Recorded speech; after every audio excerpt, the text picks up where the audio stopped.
Hi, I'm Bob Tabor with Developer University. For more of my training videos for beginners, please visit me at devu.com. In the previous lesson, we looked at how to format strings and how to manipulate strings, whether it be for display or for the purpose of massaging data. In this lesson, we'll do the same thing except for dates. So we'll start off by talking about formatting dates and times. We'll look at how to add and subtract time to a given date. We'll look at how to create a datetime object that represents this moment in time, or the past, or the future. And then finally, we'll look at how to determine the length or the duration of time between two datetime objects. So to begin, I've created a new project called Dates and Times. Pause the video, please, and catch up with me. And what we'll do here is actually just create a new datetime object by going datetime, and we'll just call this my value.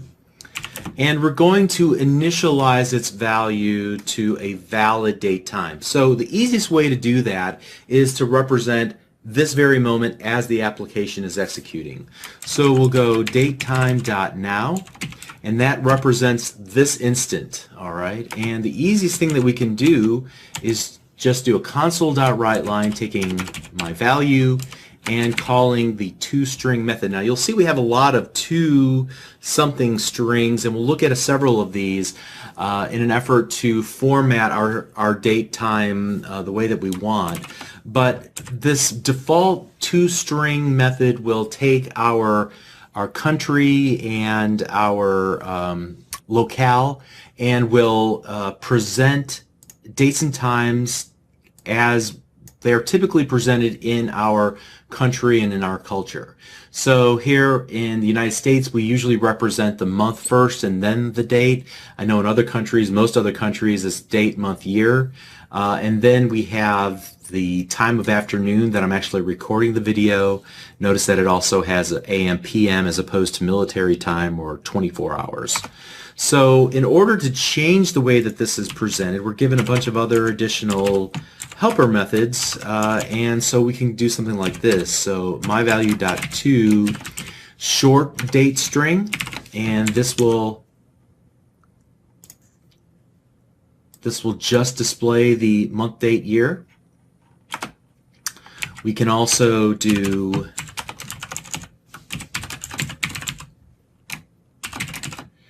and isolate the short time string. So here we just want to display what time of day it is.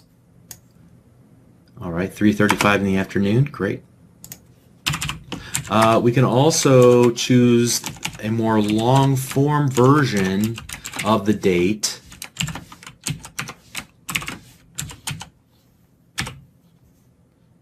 And you can see it's Tuesday, March 15, 2016 as I record this.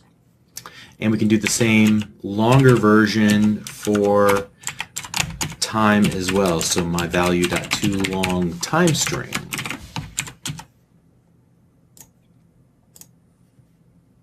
All right, and so you can see not only do we have hours and minutes, but also seconds in the long time string. Great.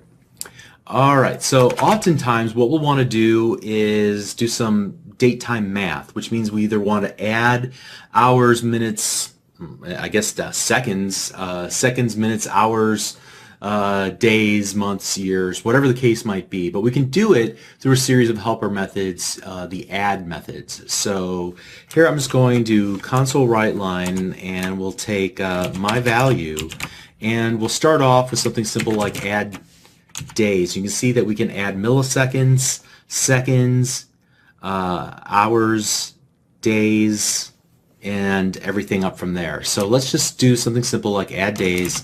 So we'll add 3 days, and then we'll just do a to long date string on it like that.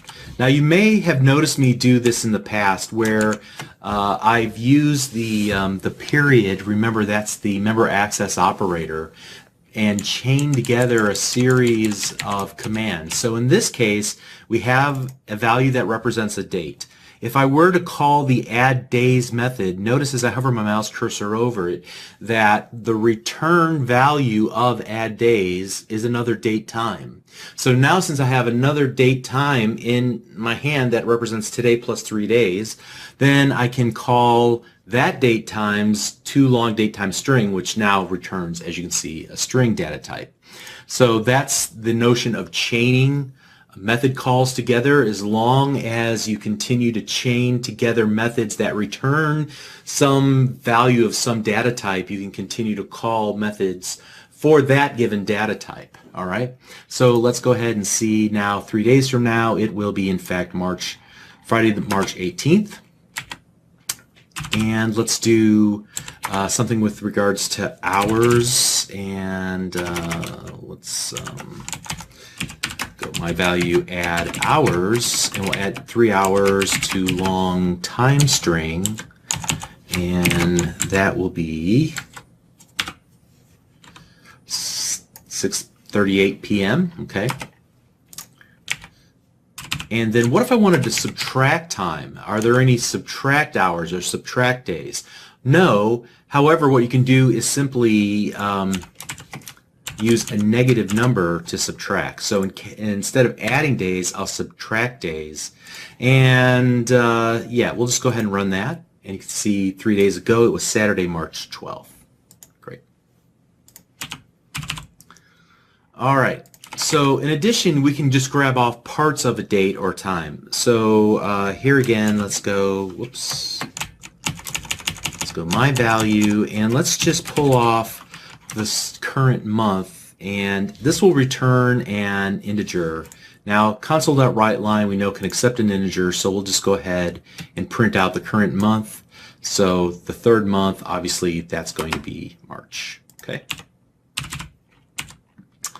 All right, now we've looked at how to create the current date time, but what if I wanted to create a date time in the past or in the future? I could do something like this. So date time, and I'm going to call this my birthday. And here again is that new keyword that I've hinted at a number of times. We will get to it. Don't worry, but I'm going to use it one more time. New date time, and I'm going to pass in the year 1969. The month, December, and then the day, the 7th. That was when the day I was born. And so now what I can do is something like we've been doing up to this point, console.writeLine, and just my birthday.to short date string, just to prove that it's a date just like the other dates that we've been working with. So 12/7/1969. All right. Now there's one final way to create a new date time, so let's create another version of birthday equals datetime.parse. Remember we've used int parse. We were able to take a string and turn it into an integer. Here we're going to take a string and turn it into a date, hopefully. So we'll just type in my birthday again one more time, and that should give us a date time object that represents December 7, 1969.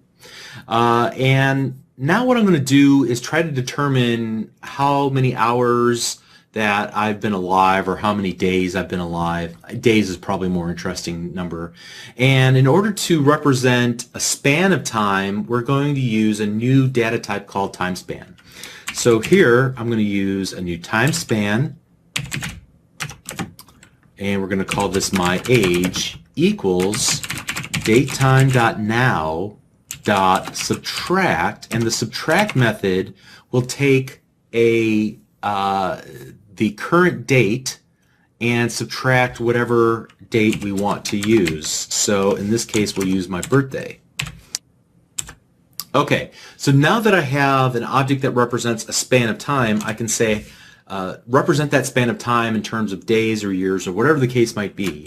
So to do that, I'll go console.writeLine, and then I'll use this myAge dot, and here I can say give me the total number of days that I've been alive, and print those to screen.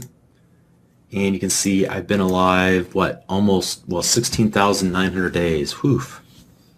I'm getting old. Okay, I say that every time I record this video, and I feel older every time. So at any rate, here we were able to format dates for display.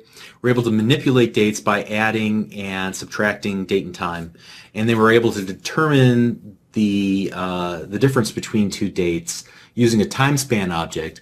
We also talked about different ways to create a date, whether it be now or sometime in the past or future, by either just using one of the versions of the date time objects constructor, we'll talk about that later, or by using datetime.parse and passing in a string. Okay, so let's stop right there and we'll pick it up in the next lesson. Doing great. See you there. Thanks.